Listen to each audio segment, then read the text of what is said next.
Hey, this is Brian Sykes with AI Explorer. Birgitta Granstrom had asked me to review her WeirdNavigator AI, and I just wanted to jump right in and walk through this process. So I let it know right away that I can't read the 4 options, so I asked it to represent it in a way I can see them. And Chat-GPT's like, here's a picture. Totally missed the point, but that's okay. I like what's in here, so I said, no, I don't want a visual. I want to see the 4 options listed on the front of the page when I first signed in.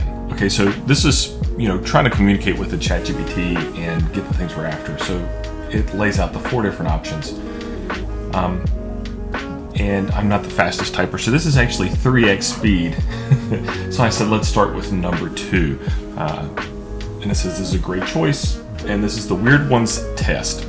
And it says the test is designed to help you identify the qualities that make you distinct, understand how your unique traits contribute to your perspectives and abilities, recognize the value you bring to various settings, foster a deeper sense of self-acceptance and confidence in your weirdness. So I said I'm pretty solid on understanding myself, but I'm interested in insights. And so it begins waking up with some things to think about. So innovation and creativity, unique perspectives, personal values and beliefs, passions and interests.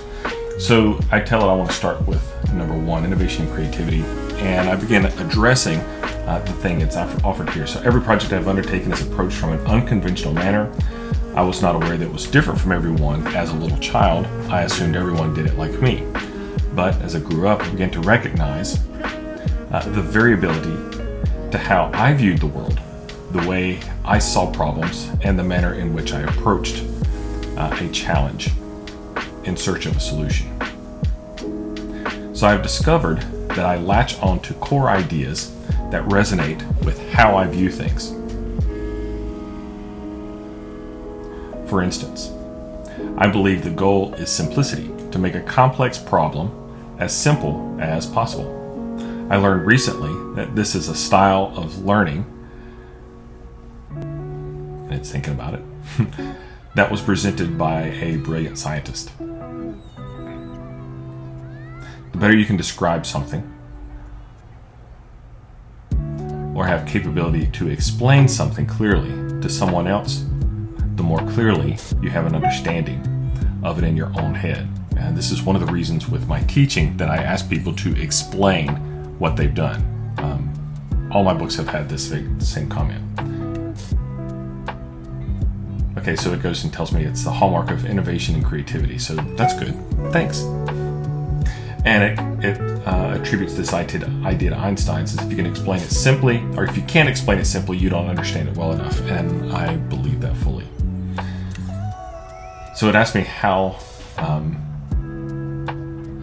do you find that your drive for simplicity helps others see things more clearly? Does it sometimes create a gap in understanding due to different perspectives? And I said I have a gift for teaching.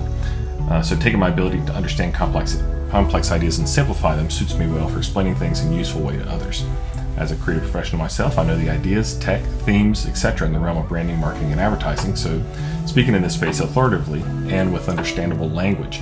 I am well received as a thought leader. As to how that relates to others, I do not position myself as greater than, but rather take an encourager position. And this is something that's really been key to me. I believe anybody can understand and implement things that I share with them, because my goal is to teach them and educate them to bring them up to my level of understanding. So confidence, clarity, simplicity, encouragement, these are the hallmarks of my engagement with others, blended with a leader mindset. For those who aren't familiar with that idea, it's not like pointing, go over there, but literally I'll take you by the hand and take you there. I'll walk with you. I'll take you along the path. So I think that's a true leader. And it gives me some good feedback. And I'll put all the comments that ChatGPT gives me in the notes below. So I recently launched the AILab.com, where there are 2 courses active.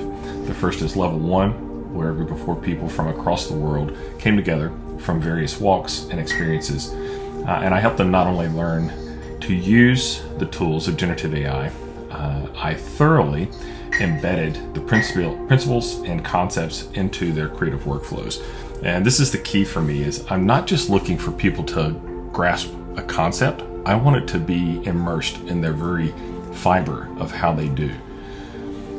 And I go on to explain, modifying the very process by which they tackle their creative work, and that's no small feat. Adults, particularly in the creative fields, tend to develop a rut or a dog trot in their neural pathways for how they do or perform a creative task.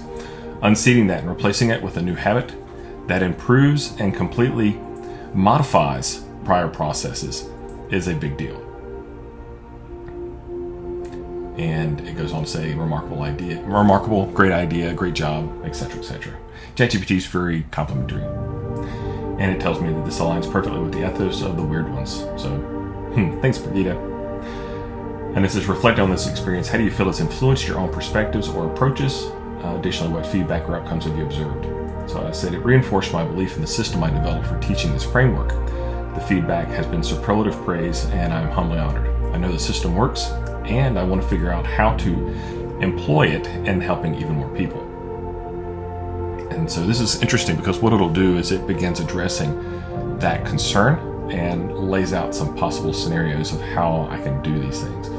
And what's funny is almost every one of those that it lists are things that I'm currently doing. So the courses are presently cohorts that are done in concert with the community and weekly meetups with me, and converting them into self-paced courses that you can do at your own pace. Done as a cohort, the courses takes 3 months to tackle 3 modules for level 1. So self-paced, they can let it happen faster, and because it does not hinge on me, of course I get to do all the work in advance, the price will be less. And so it tells me this is good, and it explains why. Flexibility, scalability, learning resources, community support, regular updates, certificates and recognition. All of these things I already have in place. Again, this is just part of my challenges. So there's only one me. I cannot replicate myself, but refining the teaching model where they can have me teaching, even if I am not there, does help. And it gives me some good feedback. High quality video content, done. Interactive elements, done. Personalized touch and virtual office hours, community engagement, mentorship program, feedback and adaptation, all of those are in place.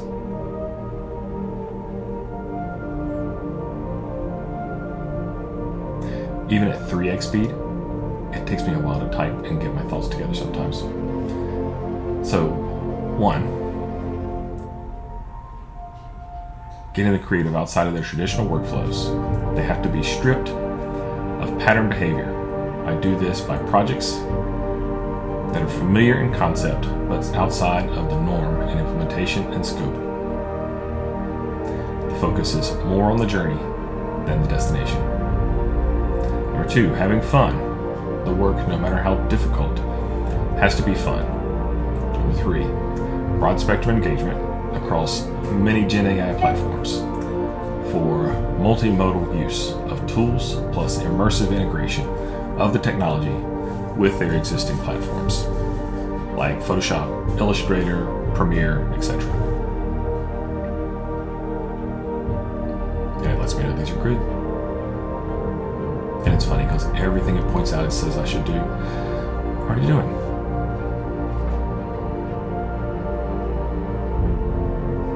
So everybody, what you just said, I am already implementing in the course.